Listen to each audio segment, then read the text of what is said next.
طيب ما حدش بدأ يقلدكم؟ في كتير في كتير يعني بس عادي حاجه جميله يعني. بس احنا مبسوطين ان احنا قصرنا، اللي هو شايفين في تأثير حصل حتى لو حد بيسف بس عادي. بيسفوا تأثير هو التأثير كده انت دلوقتي ريسكي بويس، انا خلاص بقت رول موديل. انا بحس ان نفسنا خلاص، فانت زي في ناس هتاخدك بالايجاب، في ناس هتاخدك بالسلب. فانت مثلا لو فتحنا الفيديوز بتاع التيك توك وكده هتلاقي في ناس مثلا بتتريق، هتلاقي في ناس بتحاول تقلدك. صح. فانت خلاص انت كرول موديل، خلاص انت مفروض احنا عارفين خلاص اللي هو بقى فيه معجبين، في ناس بتحاول تقلد، فده طبيعي. طب ايه اكتر حاجة اتقالت نيجاتيف ضايقتكم؟ يعني اكتر حد اتريق او قال كلمة حسيتوا ان هي لا مش ضايقنا في الكومنتس وكده، في الكومنتس حد طلع عمل لكم فيديو فيدباك عامة اي فيدباك اتقال حسيتوا لا ده كان نيجاتيف قوي واثر بقى معاكم وبتاع؟ واضح انه مفيش.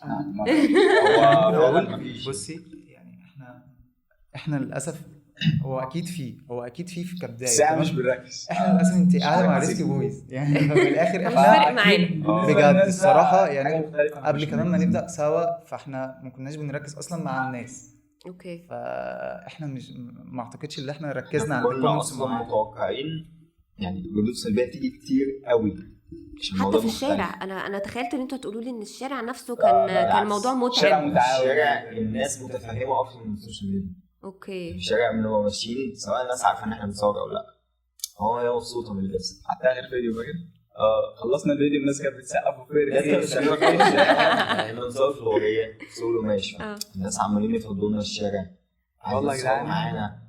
هم بعد ما خلصنا قعدوا يقولوا فير مش كده بتسقف، واحد بعد العجله عمال يزق الحقيقه بقى وبتاع، اللي عايز يخش في الفيديو الموتوسيكل بتاعه. عملتوا حالة عملتوا حالة في الشارع مختلفة. بس دلوقتي الناس بقت عارفانا فبننزل بقى دلوقتي الموضوع اسهل. محتاجين بودي جاردز بقى صح؟ لا مش عشان محمد رمضان هي حلاوتها في بساطتها.